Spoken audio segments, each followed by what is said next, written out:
We have free-range kids too, which is super exciting because right, like that's how I was raised, right? Like they put you outside in the morning, and then you get to come in at like at 3 for a snack, and then you can come back in at 5, and then they put you to bed at 8, and that's it. You better not show up otherwise, right? Well, that's cute and everything, but boy, the other day, my wife and I were going on a trip. And she's putting on her makeup and brushing her teeth, and I got a bag of cat poop in one hand and the luggage in the other. And I walk out, and there's a dog in the parking lot, and he's got tags, and he's wagging his tail. It's a small town. They'll find him. I don't have to do anything, right? So I put the luggage in the trunk, and I put the poop in the dumpster, and I turn around, and now there's a 3-year-old child standing next to the dog. But we haven't spoken yet, so maybe I can get out of this. He's tracking me, so finally I go, hey man, what's up? And he goes, I'm lost. Now I have to do something. You know how like you got that part of your soul that's eternal? When you see a scared child, you instinctively want to help them, right? But I also have a brain that lives right now, and my brain thinks if I reach down to help this random child that appeared out of nowhere, 10 cops are going to jump out of the bushes, guns drawn, and be like, we got another pedophile. I was trying to help.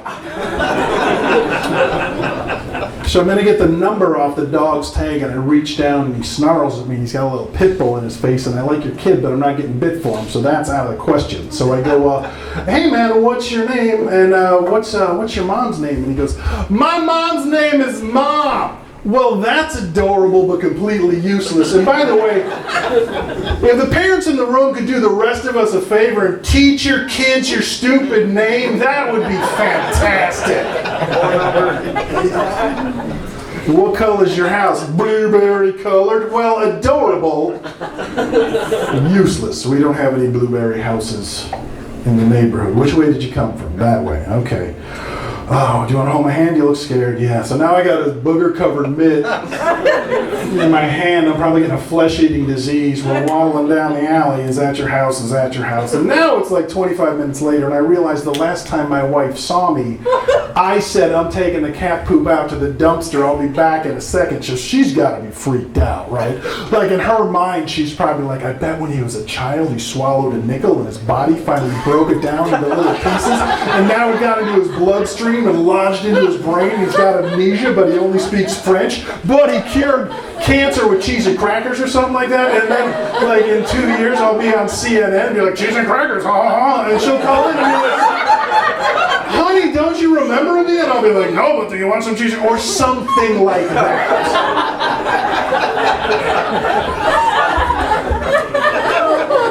So I call her and I go, hey honey, I found a kid. And she goes, what? Because that's what people say when you tell them I found a kid. And she comes out and I call the cops, and some of the people in the town we lived in at the time were like upset because I involved the police. Like, why would you call the cops? I'll tell you why.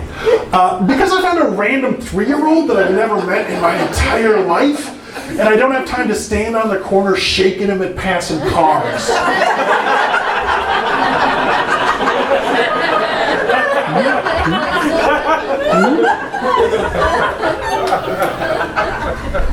So while I'm on the phone with the police, she comes out, and the dog loves her. The dog runs right up to her. So she gets the number off the tag, and she calls them, and they don't answer. Ooh! And so now she's got to send him a text that says, we have your kid,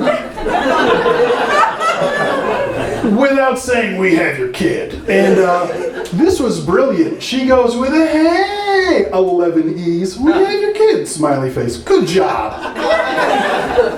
So then the cops show up, and suddenly this kid's got answers, like he's remembering stuff left and right. He's got a pretty good idea what his dad's name is. And then a maroon minivan comes screaming around the corner and screeches to a halt right in front of us, and the kid and the guy driving lock eyes. And it is not like, son, I have found you, and father, thank God that you're here. It's just icicles, right? And I go, hey man, is that your dad? And he goes, yeah. And I'm like, boo. And the dad gets out. To be fair, it's a stressful situation. The police are involved. there was a random child. But you know how there's a line between skinny and methy? This dude's leaning methy, okay? And he's wearing a number 1 dad t-shirt. Now, it is entirely possible, right, that he works 9 jobs to buy Christmas presents for his 5 kids. All of his clothes say number 1 dad on it because they love him that much. Or, maybe, that's the shirt he keeps hanging on the hook by the door to the dungeon he's got in the basement where he's got the runaways cooking meth and making wallets. I don't know these people. Anything is possible. So I'm done here, right? I'm like, hey, officer, there's the kid, there's the dad, my work here is done. And I'm like, hey, kid, it was nice to meet you. And the kid's like, what about, I thought we were Fat Boy and the Blueberry Kid. What do you, you ain't bouncing on me, man. We're buddies. And that's the end of the story. That'd be adorable. But we come home from our vacation. About 2 days later, I'm taking another bag of cat poop out to the dumpster. And I look through the alley, and there is a fence with a gate. And through the gate, I see that dog. Okay, that kid opened that gate, walked about that many steps, and went, wham! Let me show you the physicality of that one more time, because some of you might have missed it. He opened the gate and went that many steps and went, wham! Here's the problem with this story. Your kid sucks, okay? He's a liar, he's bad at directions, he's full of crap, and if I find him in my alley again, I'm going to call animal control and tell him there's a fat raccoon in my dumpster.